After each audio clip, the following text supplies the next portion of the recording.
इसमें से पहला क्वेश्चन जो है उसमें से कहा गया है कि प्रतिरोधकता की एसआई मात्रक क्या होता है। तो हम सभी पढ़े थे फॉर्मूला जो होता है प्रतिरोध जो होता है R बराबर रो L बाय ए, ये फार्मूला हम लोग पढ़े थे। तो इससे अगर यदि हम लोग रो का फार्मूला निकालना चाहें प्रतिरोधकता का, तो फार्मूला क्या होगा, R इस ए को क्रॉस मल्टीप्लिकेशन करेंगे तो ए हो जाएगा और नीचे जो होगा वो L हो जाएगा। तो R जो होता है प्रतिरोध होता है, प्रतिरोध का मात्रक जो होता है वो ओम होता है, और एरिया जो होता है क्षेत्रफल का मात्रक मीटर स्क्वायर बाय, और लंबाई का मात्रक मीटर होता है। इस तरह से 1 मीटर कैंसिल हो जाता है, कहने का अर्थ हो गया ओम मीटर। ओम मीटर इसका मात्रक हो जाता है। प्रतिरोधकता का मात्रक ओम मीटर। कौन नंबर?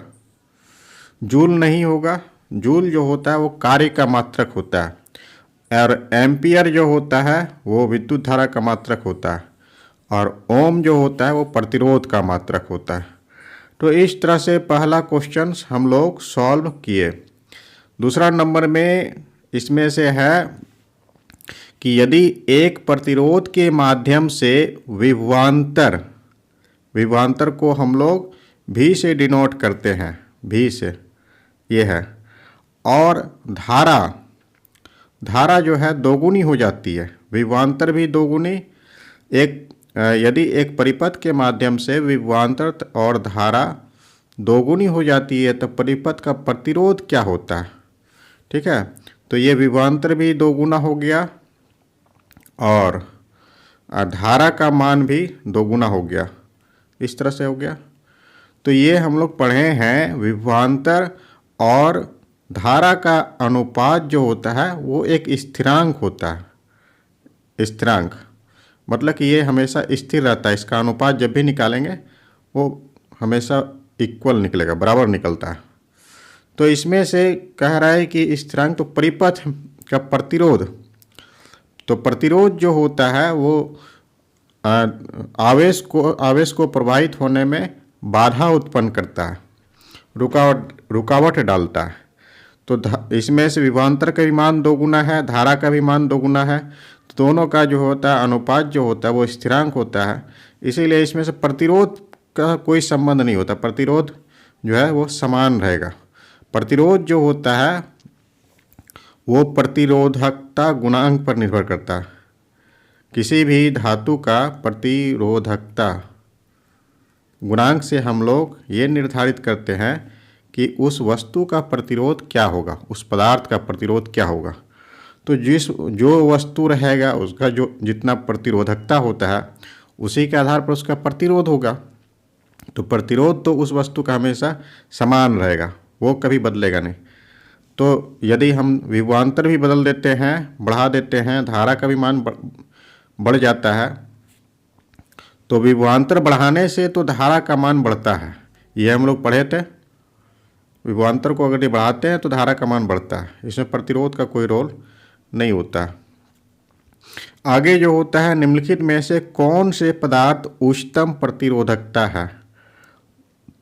प्रतिरोधकता अगर उच्चतम हो जाएगा, प्रतिरोधकता उच्चतम कितना हो रहा था, 10 पर पावर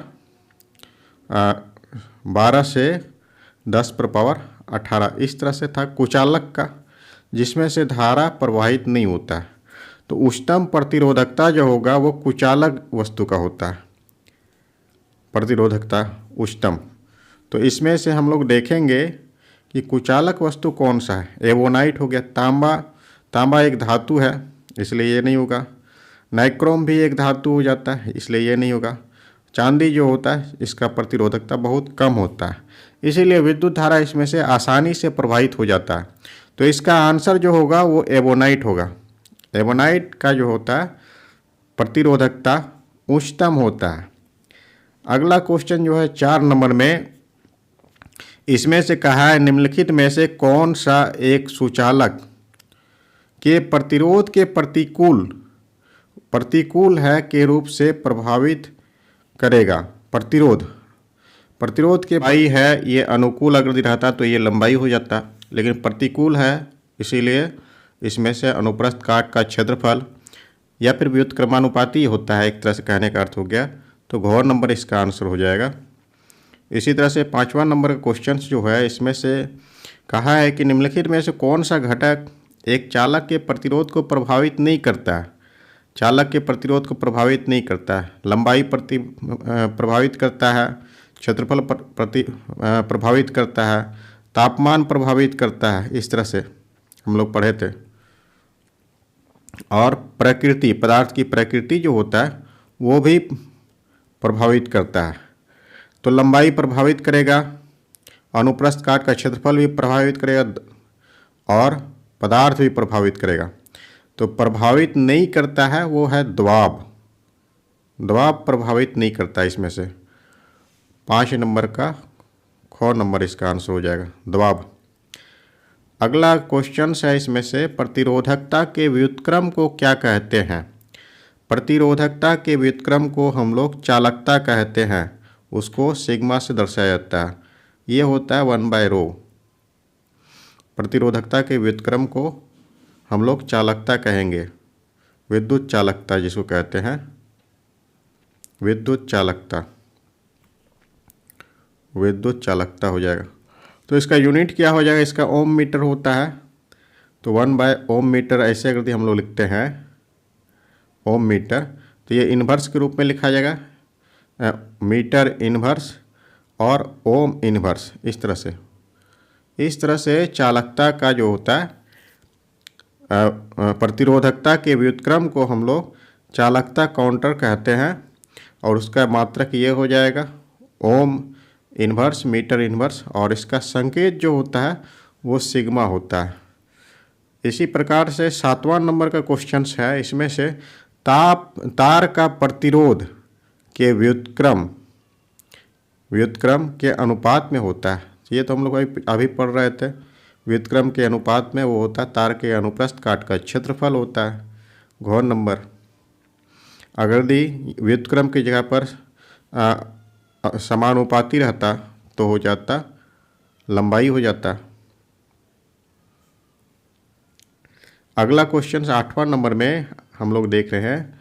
8 नंबर में है, यदि प्रतिरोध बढ़ता है तो विद्युत धारा, तो V = हम लोग पढ़े हैं वो होता है IR, ये फॉर्मूला पढ़े हैं। अब मान लेते हैं कि विभवांतर का मान 12 है, 12, ठीक है।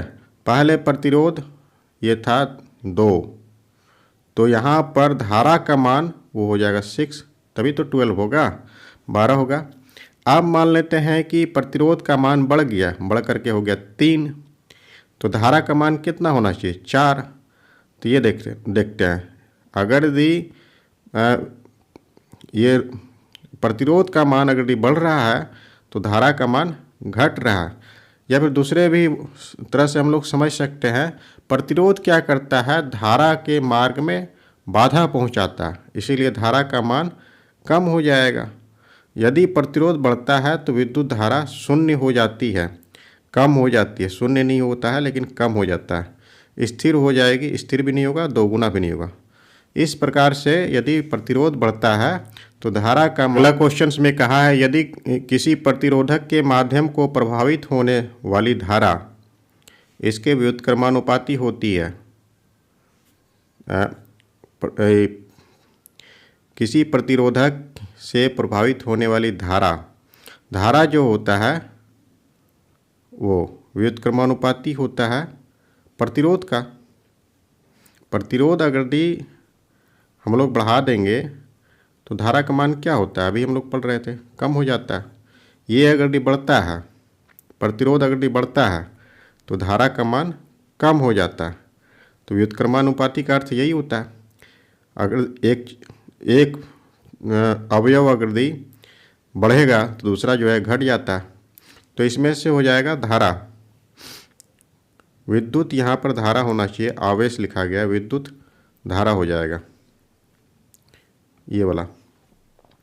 किसी प्रतिरोधक के माध्यम से प्रभावित होने वाले धारा, या फिर ऐसे भी हम लोग समझ सकते हैं V बाय I बराबर R होता है, इस तरह से व्युत्क्रमानुपाती होता है प्रतिरोध का। दोगुनी करने पर तार की लंबाई दोगुनी कर देंगे तो एमीटर की रीडिंग में क्या प्रभावित पड़ेगा। तो तार की लंबाई अगर दोगुनी करते हैं तो धारा पर क्या प्रभाव पड़ेगा, कहने का अर्थ ये है। तो R जो होता है वो समानुपाती होता है L का, ये हम लोग पढ़े थे। तो अगर यदि हम लोग लंबाई को दोगुनी कर देंगे, दोगुनी अगर कर देते हैं तो यहाँ पर अगर इसको 2 से गुना कर देंगे तो प्रतिरोध भी दोगुना हो जाएगा। अब प्रतिरोध क्या करता है, आवेश के प्रवाह को में रुकावट डालता है, जिससे विद्युत धारा का मान कम हो जाएगा। तो किस प्रकार प्रभावित करता है, तो अगर लंबाई अगर दोगुना हो जाएगा तो प्रतिरोध ज़्यादा हो जाएगा, जिससे धारा का मान कम हो जाएगा। या फिर धारा का मान जो होता है, प्रतिरोध अगर दोगुना हो गया तो धारा भी जो है आधा हो जाएगा, धारा आधा हो जाएगा, इसमें से यह आधा हो जाता है। या फिर हम लोग ऐसे भी पढ़े थे V प्रोपोर्शनल टू, इस तरह से हम लोग पढ़े थे V by R equal to I, ऐसे पढ़े थे। तो अगर दी हम लोग इसका वैल्यू को दोगुना कर देंगे तो I का वैल्यू, I इस प्रकार से भी लिखा जा सकता है, I equal to 1 by R। तो अगर दी R का वैल्यू अगर दोगुना हो गया तो धारा का मान आधा हो जाएगा। तो इस प्रकार से धारा का मान